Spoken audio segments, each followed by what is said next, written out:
আসসালামু আলাইকুম এভরিওয়ান। আজকে আপনাদের মাঝে যে বিষয়গুলি নিয়ে আলাপ করব, এই বিষয়গুলো যদি আপনি জেনে রাখুন তাহলে কখনোই টেকনিশিয়ানের দ্বারা প্রতারিত হবেন না। আর দ্বিতীয়ত কখনোই আপনার এসিটা দ্রুত ডিস্টার্ব দিবে না।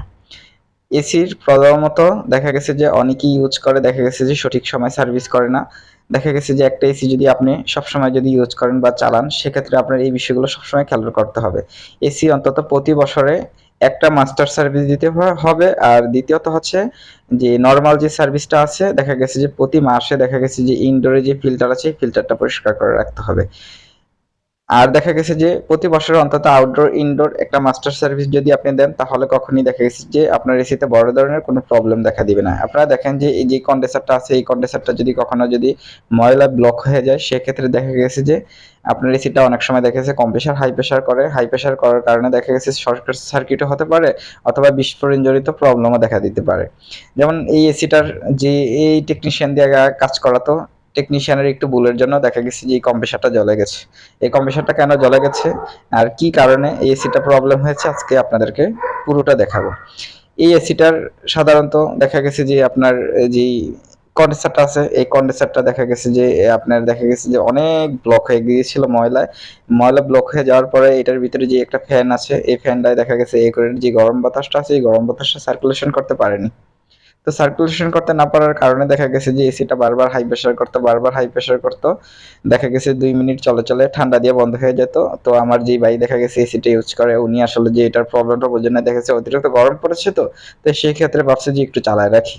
তো চালায় রাখার কারণে দেখা গেছে যে হাই প্রেশারের কারণে এই কম্প্রেসারটা দেখা গেছে যে সিজ হয়ে গিয়েছে। কম্প্রেসারটা কিন্তু নষ্ট হয়ে যায় না, মানে সিজ হয়ে যাওয়ার কারণ হচ্ছে যে দেখা গেছে যে ক্যাপাসিটার লাগানোর পরে করে একটা শব্দ দেয়, শব্দ দেওয়ার পরে দেখা গেছে কম্প্রেসারটা স্টার্ট নেয় না। তো আমরা পরপর 4টা ক্যাপাসিটার চেঞ্জ করেছি, সাথে একটা পাওয়ার প্যাকও চেঞ্জ করে দিয়ে দেখেছি, দেখা গেছে যে কম্প্রেসারটা তাও স্টার্ট হচ্ছে না। কম্প্রেসারটা দেখা গেছে যে যে এম্পিয়ার নেই, দেখা গেছে স্টার্টটা দেওয়ার পরে দেখা গেছে প্রায় 40-45 এম্পিয়ার নিয়ে তারপরে যে মেইন ইলেকট্রিক যে সার্কিট বোর্ডটা আছে, এই সার্কিট বোর্ডটা দেখা গেছে অটোমেটিক সার্কিটটা পড়ে যায়।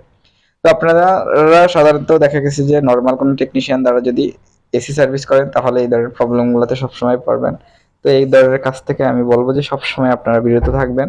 আর দেখা গেছে যে সঠিক সময় যদি সঠিকভাবে কাজগুলো করেন, তাহলে কখনই প্রবলেমে পড়বেন না। দেখা গেছে একটু ভুলের জন্য কিন্তু অনেক বড় ধরনের প্রবলেম হয়ে দাঁড়ায়। দেখা গেছে যে আজকে একটু ভুলের জন্য দেখছি সঠিক সময় এসিটা সার্ভিস না করার কারণে এসিটার কম্প্রেসারটা জ্বলে গিয়েছে। তো এখন দেখা গেছে যে আমরা আসলাম, উনি ওনার কাছ থেকে যে টেকনিশিয়ান দিয়ে কাজ করাতো, উনি দেখা গেছে ২-১ বার দেখা গেছে বোং-বাং কাজ করে দিয়ে দেখা গেছে ওনার কাছ থেকে অনেকগুলো টাকা নিয়ে চলে গেছে। কিন্তু বারবার ফোন দিলে বলে যে আমার এই ব্যস্ততা, ওই ব্যস্ততা। তো এরকম বলে দেখা গেছে যে আর ওনার সাথে কন্ট্যাক্ট করে না। তো সেক্ষেত্রে উনি আমাদের ইউটিউব চ্যানেলে আমরা অনেক ভিডিও দিয়ে রাখি, দেখা গেছে ভিডিওগুলো দেখে উনি আমাদের কন্ট্যাক্ট করেছে। আমরা মিরপুরে চলে গিয়েছি, মিরপুর থেকে দেখা গেছে যে ওনাদের এসিটা পরিপূর্ণভাবে আগে চেক আপ করে তারপরে দেখতে পেলাম যে আসলে কম্প্রেসার জ্বলে গিয়েছে। তো প্রায় দেখা গেছে যে ওনার এসিটা রিপেয়ার করতে দেখা গেছে ১৮-১৯ হাজার টাকা খরচ পড়ে যাচ্ছে।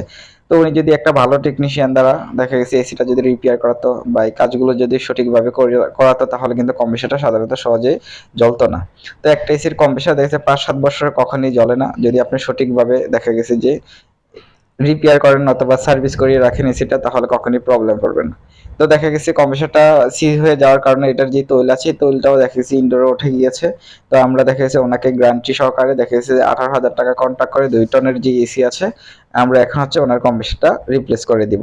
তো ওনাকে আমরা বলেছি যে আমরা 6 মান্থের যেহেতু ওয়ারেন্টি দিয়ে কাজ করি, আমরা দেখা গেছে কম্প্রেসারটা আপনি কিনে দেন, আর আমরা দেখা গেছে যে আমাদের যে কাজ আছে, আমরা কাজটা দেখা গেছে যে আপনার দরকার হয় ১ মাস পরে আপনি আমাদের বিলটা দিয়েন। যেহেতু এভরিওয়ান আমরা তার কাছ থেকে কাজটা কন্ট্যাক্ট করেছি কম্প্রেসার সহ। তো যেহেতু উনি বলতেছে উনি কম্প্রেসারটা কিনে দিবে, ওনাকে বলছি যে আপনি কম্প্রেসারটা কিনে দেন, আর দেখা গেছে যে আমরা বাকি যে রিপেয়ারের কাজগুলো আছে আমরা করে দিচ্ছি।